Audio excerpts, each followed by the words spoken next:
Damien Sharpe, missing from Warren, Pennsylvania. Damien Sharpe was dropped off at a Memorial Day party on March 25, 2002. This was the last time he was seen. 2 days would pass, and his roommates would tell Sharpe's mother that he was missing, and a missing person report was filed. There's been zero indication as to what happened to him. I wanted to say a big thank you for suggesting this case. This is one of those I never would have picked otherwise. It didn't have very much information, and because of this, probably not a lot of people have covered it. We do know that Warren was on crutches that day, and he had something wrong with his leg. He had a tattoo of an Egyptian ankh on his chest. It doesn't say what branch of the armed forces he was in, though his photo does seem to indicate he was a member of the service. We do know that Sharpe's father was killed in an auto accident several years after his son disappeared, without ever knowing what happened, but the rest of his family still searches for him. Damien was 22 when he went missing. He's been missing for 20 years. He'd be 42 years old today. The link to his Facebook page is found in the description below.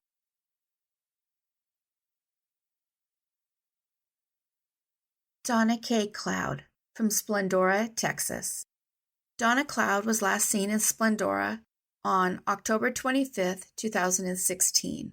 She had a small son and a complicated relationship with her family. In fact, her parents didn't raise her.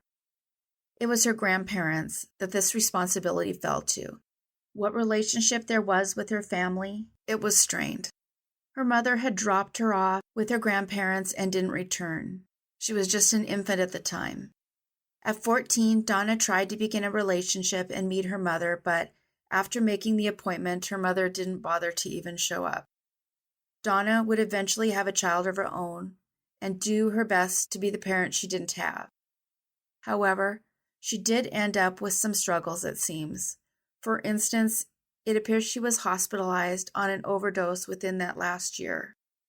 She was trying to make a go of it, and she finally hooked back up with her father, who she hadn't had a relationship with either. She then moved in with him, and it didn't go smoothly. On the day in question, he would tell the police she left home to go on a blind date and never returned. This wasn't true. The truth is that her father had gotten in a disagreement with her and at one point ordered her to leave. Whether he was hiding something he did or he felt accidentally complicit and was trying to get himself off the hook, it's hard to say. Her father would claim she went to a restaurant and that she called him after to say how great the date went. But security would show she never went to that restaurant, and it's not believed there ever was a date. It's believed that 2 men picked her up from her home that night, but one of the men claims he dropped her off safely the same night at her house. I don't think that can be proven either. It was late night on October 25th or perhaps early hours of the 26th. She had accepted friendship requests on Facebook from 2 men. Donna's search history makes it clear she was looking for a couple of specific people, although it's not clear if these men were the ones she was searching for. They were twice her age, and if a Reddit post is true, one of them had been in jail with Donna's father, Daryl. This case is super confusing. There are only snippets of proof and a lot of suspects. I had to completely rewrite this twice to try to make it as clear as possible, but it's not super clear now. In hopes of making it easier to follow, I decided not to do it in chronological order, as I did when I was originally researching and started to write it up. Instead, I'm going to divide it by suspect and see if that makes more sense. Just a quick background. She was likely thrown out of her house by her father that day, and she may or may not have gone out with 2 guys, twice her age, that she hooked up with on Facebook. We know she left without her child, money, or clothing. It's also known that a ping came from her phone, and it was recorded in Houston, Texas. She had been threatened by her ex as well as by another man named K-Dub and his girlfriend. We also know that Donna had been hospitalized with an overdose a while back. So there's a lot of things happening, and it's really hard to say exactly what it was. Suspect 1 in her disappearance is her father. He would tell the police she went on a blind date, called him to say how fun it was, and that she was going to date him again the next night. However, she didn't have any money or clothing with her. The restaurant he claimed she had gone to had surveillance video and she wasn't there. This was later categorized in an article as saying he blatantly lied. Additionally, he would claim they had argued over her ex-boyfriend who was abusive, implying the only reason she fought with him was that he was looking out for her. That would be proven false because she made a post on Facebook earlier that day, telling everyone that her dad wanted $400 immediately for her to continue staying with him in his home, and shared that she thought she might be going to lose her home if she didn't pay. There are also allegations that her father was super controlling around her son. If they went out together, he wouldn't even let her push the child's stroller, which doesn't really prove anything, but it's a little strange. There is a comment by someone who knew her saying he tried to keep her away from her son whenever he could, but that Donna was young and just doing the best that she could. Her father seems to have done a fair amount of projecting the problem with Donna's disappearance to being how unfair it is to him, rather than his child or grandchild. He gave an interview 7 months after she went missing, talking about how the unsolved case is tearing his life apart. He was also approached by someone on Facebook, and from what I could tell, he thought for a moment that she'd been found, although she had not.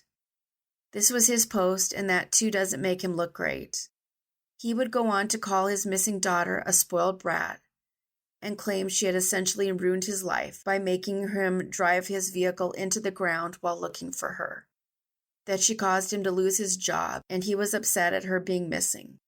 It does appear by his harshness that he does seem to believe she had been found.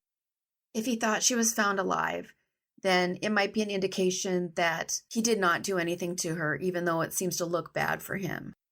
But that said, his response wasn't relief that she was okay, it was anger, which is strange in its own way. But not being a great dad is one thing. It doesn't prove that he did anything to her. And his response does seem to back up that he did think she was alive. Suspect 2, Carter Meyer. Carter was a drug dealer who had been in jail with Donna's father. He was twice Donna's age. He would admit later to the police that he picked her up and dropped her off in the same place. He refused to take a polygraph. But because of the problems with the polygraph test, it doesn't necessarily mean guilt when somebody won't take one. It appears the man he was with was his roommate, and the two men had bounced in and out of jail for years. A witness would come forward saying he saw a girl get into a dark SUV with two guys. It's believed the other man is the man named Aubrey Schultz. Schultz was not a great guy either. He reportedly stabbed a man just for being homosexual. There are reasons as to why the police seem to let it go and have taken the men at their word. There is a Reddit thread that, if true, nails down some calls and internet history that appears to have been done by a family member. It refers to a Find Donna website, but the site is no longer active. I've linked that Reddit thread in the comments below. Suspect 3, the abusive ex-boyfriend.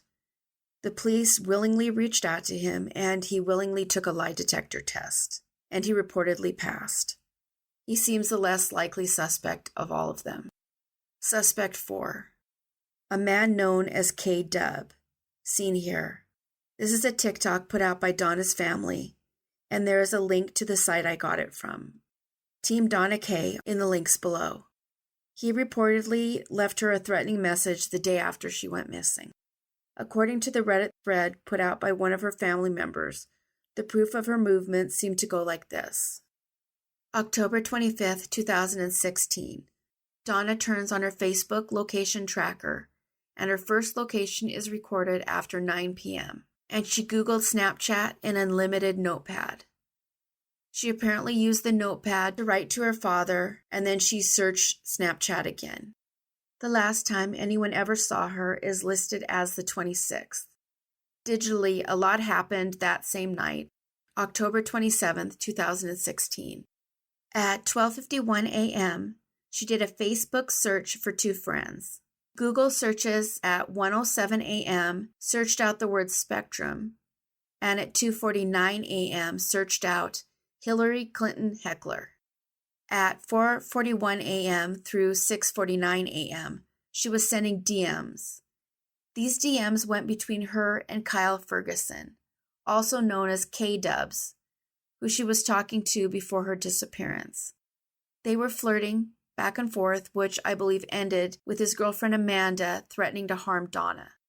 It is reported that he at some point then also threatened her. There was no one answering her phone or replying to her family, but there were searches done on her phone after she went missing. And her family believes they weren't done by Donna. On November 3rd, 2016, at 12:12 p.m., there was a search for climate control hoax. 5 days later, on November 8th, another one was Prius driver's meme. 5 more days later, searches happened, and I think they make more sense if someone reads them than me trying to do so. It appears to me that whoever was using her phone had a pickup. It appears that person was looking for tires and was researching military tires. I wish I knew if she was at all political or right-wing, as it appears the person using her phone was right-wing as he or she did the search. That might help indicate if it was actually her on the phone. The next search is perhaps more concerning. On November 30th, 2016, a search was performed at vesselfinder.com. This is a site that lets you know when a boat will be in port. The Reddit post questioned whether or not this was about drugs. I would add that doesn't mean it's not about trafficking either. I will play an audio of him threatening her that was released on Facebook, but I'm not sure what time the message happened. This was the message left from K-Dub for Donna on her phone. It makes little to no sense. I did my best to write what I think he said on the screen, but I spent entirely too much time on this message, and I couldn't find where anyone had transcribed it before. It's really not great. I couldn't tell what he was saying. Running them dick suckers. You know, you ain't about it, nigga. You ain't about nothing. Alright? Lose my number, lose everything. It's on some real nigga. I see you, I'ma get a broad to smash you too. Cause you wanna be false. And false claim. Alright, I ain't about that. You a fake ass. On blood, on big bees. Watch your big. Don't think I'm around out there and shit, but watch Splendor. I know I got people everywhere. I'm trying to scratch your back. And you wanna play games?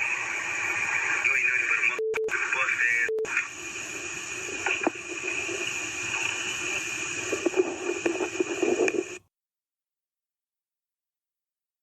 I couldn't play the audio as I found it because he kept using the N-word.